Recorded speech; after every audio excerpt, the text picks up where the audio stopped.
दोस्तों नमस्कार। ये है मार्गदर्शन फॉर सिविल सर्विसेज। मैं अनुराग चौधरी। दोस्तों टीजीटी पीजीटी नागरिक शास्त्र रिमाइंडर श्रृंखला के अंतर्गत इस वीडियो में प्रस्तुत है राजनीति विज्ञान अथवा नागरिक शास्त्र से आयोजित परीक्षाओं के लिए महत्वपूर्ण प्रश्नों का वन लाइनर रिवीजन नोट्स, जो आपके आगामी परीक्षाओं जैसे TGT PGT, TLT grade, government inter college प्रवक्ता, गवर्नमेंट डिग्री कॉलेज, उच्चतर शिक्षा असिस्टेंट प्रोफेसर, केंद्रीय विद्यालय संगठन और नेट जेआरएफ के लिए बहुत ही उपयोगी है। इस वीडियो में हम राजनीति विज्ञान से संबंधित विविध प्रश्नों को कवर करेंगे। दोस्तों, ये वीडियो इस श्रृंखला का अंतिम वीडियो है, तो आइए शुरू करते हैं राजनीति विज्ञान के विविध प्रश्नों से संबंधित महत्वपूर्ण प्रश्नों का वन लाइनर रिवीजन नोट्स। पहला प्रश्न है दोस्तों, भारत में केंद्र राज्य संबंधों का अध्ययन किस आयोग ने किया है? तो उत्तर है सरकारिया आयोग। और दोस्तों आप जान लीजिए कि सरकारिया आयोग का गठन भारत सरकार ने जून 1983 में किया था। इसका उद्देश्य केंद्र राज्य संबंधों से संबंधित शक्ति संतुलन पर अपनी संस्तुति देना था। और इस आयोग के अध्यक्ष सर्वोच्च न्यायालय के सेवानिवृत्त न्यायाधीश आर.एस. सरकारिया थे। अगला प्रश्न है, क्योटो सम्मेलन का मुद्दा किससे संबंधित है? तो उत्तर है जलवायु परिवर्तन यानी क्लाइमेट चेंज से। और आप जान लीजिए क्योटो सम्मेलन का मुद्दा जलवायु परिवर्तन से संबंधित है। और ये सम्मेलन 1997 यानी 1997 में जापान के क्योटो शहर में हुआ था। और इसमें औद्योगिकृत देशों द्वारा ग्रीन हाउस गैसों के उत्सर्जन में कमी लाने पर सहमति बनाई गई थी। अगला प्रश्न है, संविधान का अनुच्छेद 370 किससे संबंधित था? तो उत्तर है जम्मू कश्मीर के लिए विशेष दर्जे से। आप जान लीजिए दोस्तों, संविधान का अनुच्छेद 370 जम्मू कश्मीर के लिए विशेष दर्जे से संबंध रखता था। और 6 अगस्त 2019 को राष्ट्रपति के द्वारा एक अधिसूचना जारी कर जम्मू कश्मीर के विशेष दर्जे को समाप्त कर दिया गया। और 31 अक्टूबर 2019 से जम्मू और कश्मीर राज्य को जम्मू कश्मीर और लद्दाख केंद्र शासित प्रदेशों में आधिकारिक रूप से विभाजित कर दिया गया। अगला प्रश्न है, भारतीय राष्ट्रीय कांग्रेस का पहला अधिवेशन कहाँ हुआ था? तो भारतीय राष्ट्रीय कांग्रेस का पहला अधिवेशन दोस्तों 28 दिसंबर 1885 को तेजपाल संस्कृत विद्यालय बम्बई में संपन्न हुआ था। अगला प्रश्न है, वर्नाकुलर प्रेस कानून या वर्नाकुलर प्रेस एक्ट किसने प्रस्तावित किया था? तो उत्तर है लॉर्ड लिटन ने। और वर्ष है 1878। दोस्तों वर्नाकुलर प्रेस एक्ट 1878 में लॉर्ड लिटन के कार्यकाल में पारित हुआ था। और इस अधिनियम को मुंह बंद करने वाला अधिनियम कहा गया। और इस अधिनियम का सबसे काला पक्ष ये था कि इसके अनुसार देशी भाषा और अंग्रेजी भाषा के समाचार पत्रों में भेदभाव किया गया और अपराधी को अपील करने का अधिकार नहीं दिया गया था। अगला प्रश्न है दोस्तों, मुस्लिम लीग ने सीधी कार्रवाई दिवस कब मनाया था? तो ये तिथि है 16 अगस्त 1946। दोस्तों 16 अगस्त 1946 की तिथि मुस्लिम लीग द्वारा डायरेक्ट एक्शन डे यानी सीधी कार्रवाई दिवस के लिए सुनिश्चित किया गया। वायसराय के अंतरिम सरकार के फैसले को नामंजूर करते हुए मुस्लिम लीग ने स्वतंत्र और संपूर्ण प्रभुत्व संपन्न पाकिस्तान राज्य की स्थापना की मांग की। और इस कार्रवाई का उद्देश्य दंगे फैलाना और आतंक का माहौल बनाकर ये प्रदर्शित करना था कि हिंदू और मुसलमान एक साथ नहीं रह सकते। और इस कार्रवाई में नोआखली दंगे का प्रमुख केंद्र था। अगला प्रश्न है दोस्तों, गदर पार्टी की स्थापना किसने की थी? तो लाला हरदयाल ने। और दोस्तों आप जान लीजिए कि 1913 में सोहन सिंह भाकना ने Hindustan association of the Pacific coast नामक संस्था की स्थापना की थी। और इस संस्था ने गदर नामक एक अखबार निकाला था, जिससे इस संस्था का नाम गदर पार्टी पड़ गया था। और लाला हरदयाल इस संस्था के मनीषी पथ प्रदर्शक थे। अगला प्रश्न है, ब्रह्म समाज के संस्थापक कौन थे? तो राजा राम मोहन राय। और ब्रह्म सभा के रूप में ब्रह्म समाज की स्थापना 1828 में हुई थी। अगला प्रश्न है दोस्तों, सती प्रथा उन्मूलन के लिए दृढ़ता से किसने वकालत की? तो राजा राममोहन राय ने। दोस्तों, सती प्रथा को अवैध घोषित करने के लिए महत्वपूर्ण प्रयास किया। और आप जान लीजिए कि विलियम बेंटिक द्वारा राजा राममोहन राय के प्रयासों से विलियम बेंटिक के शासनकाल में इस प्रथा को अवैध घोषित किया गया। और दिसंबर 1829 के नियम 17 द्वारा विधवाओं को जलाना और अवैध रूप से उन्हें चिता पर बांधकर जलाना जो है ये अवैध घोषित कर दिया गया। आरंभ में ये कानून केवल बंगाल प्रेसिडेंसी में लागू किया गया था और 1830 में ये नियम बम्बई और मद्रास प्रेसिडेंसी में भी लागू किया गया। अगला प्रश्न है दोस्तों, भारत के किसी भी राज्य की प्रथम महिला मुख्यमंत्री किस राज्य से बनी थी? तो उत्तर है अपने प्रदेश उत्तर प्रदेश से। और सुचिता कृपलानी भारतीय स्वतंत्रता सेनानी और राजनीतिज्ञ थी। वो उत्तर प्रदेश की मुख्यमंत्री 1963 यानी 1963 में बनी थी। और भारत के किसी भी राज्य में प्रथम महिला मुख्यमंत्री होने का गौरव श्रीमती सुचिता कृपलानी को है। अगला प्रश्न है, सर्वेंट ऑफ इंडिया सोसाइटी यानी भारत सेवक समाज की स्थापना किसने की थी? तो गोपाल कृष्ण गोखले ने वर्ष 1905 में दोस्तों पूना में भारत सेवक मंडल यानी सर्वेंट्स ऑफ इंडिया सोसाइटी की स्थापना की थी। और इसका उद्देश्य भारत सेवा के लिए प्रचारक तैयार करना और संवैधानिक दंगों से भारतीय जनता के सच्चे हितों को प्रोत्साहन देना था। अगला प्रश्न है, देखिए सुमेलन करना है, विभिन्न पार्टियों की स्थापना से संबंधित है। जनता दल की स्थापना 1988 में, साम्यवादी दल की स्थापना 1925 में, भारतीय राष्ट्रीय कांग्रेस 1885 में और भारतीय जनता पार्टी की स्थापना 1980 में हुई थी। और ये सही सुमेलन है। अगला प्रश्न है दोस्तों, ई गवर्नेंस का अर्थ क्या है आपको बताना है। तो आप जान लीजिए, सरकार किसी भी समय कहीं भी इलेक्ट्रॉनिक माध्यम से सेवाओं और सूचनाओं का वितरण, पेपरलेस यानी कागज रहित कार्यालय और पारदर्शितापूर्ण और पारदर्शी सरकार कार्य, ये सभी ई गवर्नेंस के अर्थ के अंतर्गत शामिल हैं। अगला प्रश्न है दोस्तों, दीपा मेहता की फिल्म वाटर के विरुद्ध सांस्कृतिक राजनीतिक आंदोलन का नेता कौन था? तो ये थे आरएसएस। दोस्तों, दीपा मेहता एक फिल्म निर्देशक, पटकथा लेखक और फिल्म निर्माता। और दीपा मेहता की विवादित फिल्म वाटर के विरुद्ध राष्ट्रीय स्वयंसेवक संघ यानी आरएसएस ने सहयोगी संगठनों के साथ सांस्कृतिक राजनीतिक आंदोलन चलाया था। अगला प्रश्न है दोस्तों, देखिए मणिबेन पटेल, दुर्गा भाभी, सत्यवती देवी और खुर्शीद बहन में से किस भारतीय महिला ने स्वतंत्रता आंदोलन के दौरान क्रांतिकारी साधनों का समर्थन नहीं किया? तो उत्तर है मणिबेन पटेल ने। मणिबेन पटेल सरदार पटेल की पुत्री थी और मणिबेन गांधीवादी विचारधारा की समर्थक थी। इन्होंने स्वतंत्रता आंदोलन में क्रांतिकारी साधनों का प्रयोग का कभी समर्थन नहीं किया है। जबकि दुर्गा भाभी, सत्यवती देवी और खुर्शीद बहन, इन लोगों ने क्रांतिकारी साधनों के प्रयोग किया और उसका पक्ष लिया था। अगला प्रश्न है दोस्तों, भारतीय संघीय व्यवस्था जो है ये केंद्राभिमुखी है, इसका कारण क्या है? तो उत्तर है संपूर्ण भारत के लिए केवल एक ही नागरिकता है, आपातकाल में केंद्र की शक्ति बढ़ जाती है और संसद राज्यों के क्षेत्रों का पुनर्वितरण कर सकती है। ये भारतीय संघ के केंद्राभिमुखी होने के पक्ष में प्रमुख तर्क हैं। अगला प्रश्न है, कौन सी विशेषता राज्यों के पुनर्गठन की नहीं है? तो उत्तर है अविनाशी। दोस्तों, अविनाशी विशेषता राज्यों की वो राज्य पुनर्गठन की नहीं है। आप जान लीजिए कि राज्यों का अविनाशी होना भारत नहीं बल्कि संयुक्त राज्य अमेरिका के संघ की विशेषता है। और भारतीय संविधान के अनुच्छेद 3 में ये कहा गया है कि संसद किसी नए राज्य का निर्माण कर सकेगी, किसी राज्य के क्षेत्र को बढ़ा सकेगी, किसी राज्य का क्षेत्र घटा सकेगी, किसी राज्य की सीमाओं में परिवर्तन कर सकेगी और किसी राज्य के नाम में परिवर्तन कर सकेगी।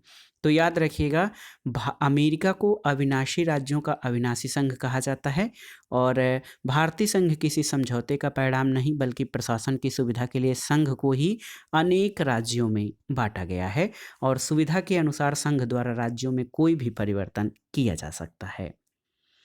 अगला प्रश्न है दोस्तों, ईवी रामास्वामी पेरियार सर्वप्रथम किस दल में शामिल हुए थे? तो उत्तर है भारतीय राष्ट्रीय कांग्रेस में। सबसे पहले ईवी रामास्वामी नायकर दोस्तों भारतीय राष्ट्रीय कांग्रेस में शामिल हुए थे। अगला प्रश्न है, देखिए, एम.एन. निजलिंगप्पा, मोरारजी देसाई, के कामराज और वाई.वी. चाहवाड़ में से कांग्रेस पार्टी के सिंडिकेट समूह के सदस्य कौन नहीं थे? तो उत्तर है वाई.वी. चाहवाड़। दोस्तों वाई.वी. चाहवाड़ जो है ये कांग्रेस पार्टी के सिंडिकेट समूह के सदस्य नहीं थे। अगला प्रश्न है दोस्तों, पंडिता रमाबाई के संबंध में जो है सही कथन क्या है? तो आप जान लीजिए, पंडिता रमाबाई भारत में महिलाओं की शिक्षा और मुक्ति के क्षेत्र में अग्रणी थीं। वह the high cast Hindu women पुस्तक की लेखिका हैं। अगले प्रश्न पर आते हैं दोस्तों, महत्वपूर्ण प्रश्न है, वंदना शिवा किसके लिए जानी जाती हैं? तो उत्तर है पर्यावरण हितैषी नारीवादी या इको फेमिनिस्ट जो है वंदना शिवा इको फेमिनिस्ट के रूप में इनकी पहचान है और ये भारत की महत्वपूर्ण पर्यावरणविद हैं। अगला प्रश्न है दोस्तों, देखिए महत्वपूर्ण प्रश्न है कि भारत में जो है सूचना आयुक्त और सूचना आयुक्तों की नियुक्ति जो है कितने वर्षों के लिए की जाती है? आपको बताना है कि भारत में मुख्य सूचना आयुक्त यानी चीफ इंफॉर्मेशन कमिश्नर और सूचना आयुक्तों की नियुक्ति कितने वर्षों के लिए की जाती है? तो उत्तर है 5 वर्षों के लिए। अगला प्रश्न है, कौन एक मुगल विरासत है जो अंग्रेजों ने भारतीय प्रशासन तक पहुंचा दी थी? तो सही उत्तर है दोस्तों, ये है सैनिक प्रशासन। जो मिलिट्री गवर्नमेंट है या मिलिट्री एडमिनिस्ट्रेशन है, ये मुगल विरासत है। इसको अंग्रेजों ने भारतीय प्रशासन तक पहुंचा दिया। अगला प्रश्न है दोस्तों, निम्नलिखित मूल अधिकारों और नीति निर्देशक तत्वों के संबंध में दिए गए वक्तव्यों में कौन सा सही है? आपको बताना है। ये बहुत ही महत्वपूर्ण प्रश्न है। तो उत्तर है दोस्तों, कुछ मामलों में नीति निर्देशक तत्वों को मूल अधिकारों पर प्राथमिकता दी जा सकती है। क्यों? तो ये 25वें संविधान संशोधन से ये व्यवस्था की गई कि कोई कानून जो राज्य के उन नीति निर्देशक सिद्धांतों को जो अनुच्छेद 39B और C में वर्णित हैं प्रभावी बनाने के लिए पारित किया जाए। इस कारण से निरस्त नहीं किया जाएगा कि वो अनुच्छेद 14 और 19 में प्रदत्त मूल अधिकारों का उल्लंघन करता है। तो याद रखिएगा, मूल अधिकार और नीति निर्देशक तत्वों के संबंध में जो है सही ये है कि कुछ मामलों में जो डायरेक्टिव प्रिंसिपल्स ऑफ स्टेट हैं इनको मूल अधिकारों पर प्राथमिकता दी जा सकती है। अगला प्रश्न है, संघ सरकार का राज्यों को विशेष दर्जा दिए जाने का तात्पर्य क्या है? तो उत्तर है केंद्रीय सहायता का एक बड़ा प्रतिशत अनुदान सहायता में दिया जाएगा। और आप जान लीजिए 28 राज्यों में से 12 राज्यों को विशेष राज्य का दर्जा है। जिन राज्यों को विशेष राज्य का दर्जा दिया जाता है उनको केंद्र द्वारा प्राप्त राशि का 90% अनुदान और 10% बिना ब्याज के कर्ज के रूप में दिया जाता है। अगला प्रश्न है, अमेरिकी स्वतंत्रता की घोषणा 1776 के लेखक कौन है या किसके द्वारा लिखा गया? American declaration of independence. तो याद रखिएगा दोस्तों, अमेरिकन डिक्लेरेशन ऑफ इंडिपेंडेंस यानी अमेरिकी स्वतंत्रता का घोषणा पत्र थॉमस जेफरसन के द्वारा लिखा गया था। ये एक राजनैतिक दस्तावेज है जिसके आधार पर 4 जुलाई 1776 को अमेरिका ने स्वयं को इंग्लैंड से स्वतंत्र घोषित किया था। अगला प्रश्न है दोस्तों, भारतीय लोकतंत्र को प्रभावित करने वाला महत्वपूर्ण कारक क्या है? तो ये है जाति की राजनीति। आप जान लीजिए कि भारतीय लोकतंत्र की गणना दुनिया के महानतम लोकतंत्र में होती है और लोकतांत्रिक प्रक्रियाओं के संचालन में यहाँ पर पारदर्शिता भी आ रही है, लेकिन वर्तमान में राजनीति से आमजनों का मोह भंग हो रहा है। इसका कारण राजनीतिक दलों द्वारा जन आकांक्षाओं पर पूरी तरह से खरा नहीं उतर पाना है। भारतीय लोकतंत्र को प्रभावित करने वाले जो महत्वपूर्ण कारक हैं उनमें निर्धनता, सांप्रदायिकता, जाति की राजनीति, अपराध का राजनीतिकरण, निरक्षरता और विषम क्षेत्रीय विकास है। अगला प्रश्न है दोस्तों, अखिल भारतीय सिविल सर्विसेज के अभ्यर्थियों का चयन किया जाता है किसके द्वारा? तो आप जानते हैं यूपीएससी यानी यूनियन पब्लिक सर्विस कमीशन के द्वारा अखिल भारतीय सिविल सर्विसेज के अभ्यर्थियों का चयन किया जाता है। और संघ लोक सेवा आयोग एक संवैधानिक संस्था है। इसकी स्थापना संविधान के अनुच्छेद 315 के अंतर्गत हुई है। अगला प्रश्न है दोस्तों, साइमन कमीशन की नियुक्ति का एक कारण नहीं बताया जाता, वो क्या है? तो गांधी जी द्वारा असहयोग आंदोलन आरंभ करने की धमकी, ये साइमन कमीशन की नियुक्ति का कारण नहीं है। ब्रिटेन में आम चुनाव, स्वराज दल को कमज़ोर करना और राष्ट्रवाद को कमज़ोर करना, ये साइमन कमीशन की नियुक्ति का कारण है। और 1919 के मॉन्टेग्यू चेम्सफोर्ड सुधार में 10 वर्ष पर इसकी समीक्षा के लिए एक संवैधानिक आयोग के गठन का प्रावधान था, लेकिन दोस्तों सरकार ने इसकी समीक्षा के लिए 2 वर्ष पहले ही नवंबर 1927 में साइमन कमीशन की नियुक्ति कर दी थी। जॉन साइमन की अध्यक्षता में गठित इस आयोग में कुल 7 सदस्य थे। चूंकि इसमें सभी सदस्य अंग्रेज थे, कोई भी भारतीय इसका सदस्य नहीं था, इसलिए भारतीयों ने इसे श्वेत कमीशन कहकर इसका विरोध और बहिष्कार किया। साइमन कमीशन 3 फरवरी 1928 को बम्बई पहुंचा और दोस्तों इसका पूरे भारत में विरोध किया गया था। अगला प्रश्न है, निम्नलिखित असहयोग आंदोलन 1921-22 के कार्यक्रम से संबंधित क्या नहीं था? तो ब्रिटिश अधिकारियों का अपमान करना ये असहयोग आंदोलन का कार्यक्रम नहीं था। असहयोग आंदोलन 1 अगस्त 1920 को प्रारंभ हुआ, लेकिन 4 फरवरी 1922 को चौरी चौरा कांड के कारण गांधी जी ने इसे वापस ले लिया। असहयोग आंदोलन का लक्ष्य 1 वर्ष के भीतर स्वराज की प्राप्ति था। इसके साथ ही सरकारी उपाधि, स्कूल, न्यायालय और विदेशी सामानों का पूर्णतः बहिष्कार की योजना भी की गई। और असहयोग आंदोलन के दौरान देश में राष्ट्रीय संस्थाओं की स्थापना हुई, स्वदेशी को का प्रोत्साहन मिला और ब्रिटिश अधिकारियों के अपमान से संबंधित कोई प्रस्ताव या कार्यक्रम असहयोग आंदोलन से संबंधित नहीं था। अगला प्रश्न है दोस्तों, राज्य के नीति निदेशक सिद्धांत किसे प्रतिबिंबित करते हैं? तो उत्तर है, संविधान निर्माताओं के सामाजिक और आर्थिक न्याय दर्शन को राज्य के नीति निदेशक सिद्धांत प्रतिबिंबित करते हैं। और भारत के जो नीति निदेशक सिद्धांत हैं उनका उद्देश्य है सामाजिक और आर्थिक प्रजातंत्र को स्थापित करना और इसका उद्देश्य एक कल्याणकारी राज्य की स्थापना में सहायता करना है। अगला प्रश्न है दोस्तों, निम्नांकित प्रावधान राज्य के नीति निर्देशक तत्वों के अंतर्गत उल्लिखित नहीं है।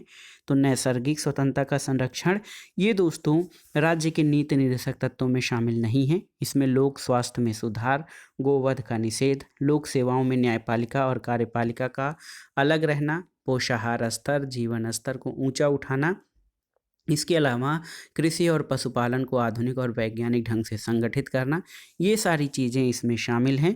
और भाग 4 क में, संविधान के भाग 4 में दोस्तों 4 क में मौलिक कर्तव्य हैं। संविधान के भाग 4 में अनुच्छेद 36 से 51 तक नीति निर्देशक तत्वों की व्यवस्था की गई है। अगला प्रश्न है, राज्य के नीति निर्देशक तत्वों में क्या शामिल नहीं है? तो महिला सशक्तिकरण सुनिश्चित करना, ये नीति निर्देशक तत्वों में शामिल नहीं है, जबकि काम का अधिकार, लोक स्वास्थ्य में सुधार सुनिश्चित करना, गोवध निषेध, ये सभी दोस्तों जो है नीति निर्देशक तत्वों में शामिल है। एक प्रश्न जो बार बार परीक्षाओं में पूछा जाता है, गांधी के स्वराज की अवधारणा क्या थी? तो उत्तर है, गांधी के स्वराज की अवधारणा स्वशासन की अवधारणा थी। और स्वराज के अर्थ को परिभाषित करते हुए गांधी जी ने लिखा था कि स्वराज एक पवित्र शब्द है, यह एक वैदिक शब्द है जिसका अर्थ आत्मशासन यानी स्वशासन और आत्मसंयम है। और अंग्रेजी शब्द इंडिपेंडेंस अक्सर सब प्रकार की मर्यादाओं से मुक्त, निरंकुश आज़ादी या स्वच्छंदता का अर्थ देता है, वो अर्थ स्वराज में नहीं है। अगला प्रश्न है दोस्तों, द्वैध शासन प्रणाली प्रांतों में लागू की गई थी कब? तो उत्तर है, 1919 के अधिनियम द्वारा द्वैध शासन प्रणाली राज्यों में लागू की गई थी। और दोस्तों मॉन्टेग्यू चेम्सफोर्ड सुधार है 1919 का अधिनियम, और इसको भारत सरकार अधिनियम 1919 भी कहा जाता है। और इस अधिनियम में पहली बार उत्तरदायी शासन शब्दों का स्पष्ट प्रयोग किया गया था। और आप जान लीजिए कि दोस्तों इसी जो है अधिनियम में 1919 के अधिनियम के द्वारा राज्यों में यानी प्रांतों में द्वैध शासन प्रणाली लागू की गई थी। अगला प्रश्न है, अध्यक्ष के किसी भी सदस्य को बोलने से रोक सकता है और अन्य किसी सदस्य को बोलने दे सकता है, ये धारणा क्या कहलाती है? तो ये धारणा बैठ जाना कहलाती है। और आप जान लीजिए, अध्यक्ष किसी भी सदस्य को बोलने से रोककर अन्य को बोलने के लिए कह सकता है, ये धारणा बैठ जाना कहलाती है। अगला प्रश्न है, एक सदन का सदस्य बने बिना सदन की अध्यक्षता कौन करता है? तो उत्तर है भारत का उपराष्ट्रपति, क्योंकि राज्यसभा का पदेन सभापति उपराष्ट्रपति होता है और वो राज्यसभा का सदस्य नहीं होता है, लेकिन उसका निर्वाचन संसद के दोनों सदनों के सदस्यों द्वारा होता है और वो राज्यसभा का पदेन सभापति होता है। तो दोस्तों, भारत का उपराष्ट्रपति राज्यसभा का सदस्य बने बिना ही उस सदन की अध्यक्षता करता है। अगला प्रश्न है, 2011 की जनगणना के अनुसार उत्तराखंड का सबसे कम जनसंख्या घनत्व वाला जिला कौन सा था? तो ये उत्तरकाशी था। अगला प्रश्न है दोस्तों, शिक्षित बनो, संघर्ष करो, संगठित बनो, ये नारा किसका है? तो आप जान लीजिए, शिक्षित बनो, संघर्ष करो, संगठित बनो, ये नारा बाबा साहब डॉक्टर भीमराव अंबेडकर का है। अगला प्रश्न है दोस्तों, लोक सेवाओं में नियुक्ति का तरीका क्या नहीं है? तो उत्तर है निर्वाचन। दोस्तों, लोक सेवाओं में निर्वाचन जो है नियुक्ति का तरीका नहीं है, क्योंकि चुनाव या निर्वाचन लोकतंत्र की महत्वपूर्ण प्रक्रिया है। इसके द्वारा लोग अपने प्रतिनिधियों को चुनते हैं, जबकि लोक सेवाओं में नियुक्ति के लिए लिखित परीक्षा और साक्षात्कार का आयोजन किया जाता है। अगले प्रश्न पर आते हैं दोस्तों, भारत का राष्ट्रीय ध्वज संविधान सभा ने कब स्वीकार किया था? तो उत्तर है 22 जुलाई 1947 को। भारत की संविधान सभा ने अपने चौथे अधिवेशन, जो 14 जुलाई 1947 से 31 जुलाई 1947 तक चला था, 1947 तक था, उसमें 22 जुलाई 1947 को भारत का राष्ट्रीय ध्वज स्वीकार किया गया और राष्ट्रीय ध्वज के बीच चक्र में 24 तिल्लियां हैं और राष्ट्रीय ध्वज की चौड़ाई और लंबाई का अनुपात 2 और 3 है। इसके अलावा कुछ अन्य महत्वपूर्ण प्रश्नों को देख लेते हैं विविध प्रश्नों के अंतर्गत, कि बंदी प्रत्यक्षीकरण आलेख कौन जारी करता है? तो सर्वोच्च न्यायालय और उच्च न्यायालय दोनों। सबसे पुरानी स्मृति कौन सी है? तो मनुस्मृति दोस्तों सबसे पुरानी स्मृति है। राष्ट्रीय महिला आयोग का गठन कैसे किया गया है? तो संसद द्वारा पारित एक अधिनियम। दोस्तों, राष्ट्रीय महिला आयोग अधिनियम 1990 के तहत राष्ट्रीय महिला आयोग का जो है गठन किया गया है। इसके अलावा आप देख सकते हैं, भारत में सूचना का अधिकार अधिनियम कब पारित हुआ था? तो ये 2005 में 12 अक्टूबर 2005 को लागू किया गया था। ये बहुत ही महत्वपूर्ण प्रश्न है। इसके अलावा राष्ट्रीय मतदाता दिवस किस दिन को मनाया जाता है? तो राष्ट्रीय मतदाता दिवस यानी नेशनल वोटर्स डे प्रतिवर्ष 25 जनवरी को मनाया जाता है। और भारत सरकार ने खाद्य मिलावट निवारण नियम किस वर्ष पारित किया था? तो 1954 में।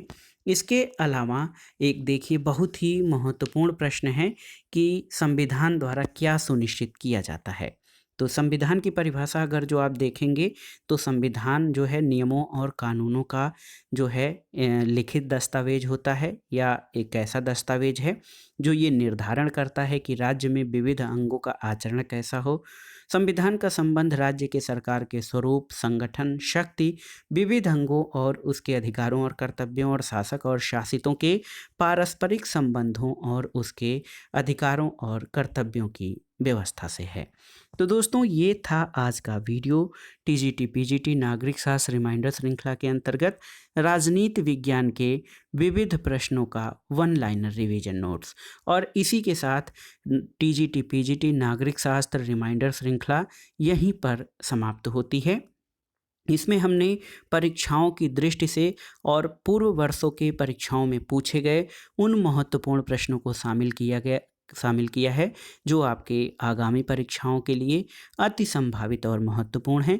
आप इन सभी प्रश्नों को तैयार कर लीजिएगा। वीडियो आपको कैसा लगा हमें कमेंट बॉक्स में ज़रूर बताइएगा। वीडियो को लाइक करें, शेयर करें और इस चैनल मार्गदर्शन फॉर सिविल सर्विसेज को सब्सक्राइब करें। वीडियो देखने के लिए धन्यवाद दोस्तों। नमस्कार।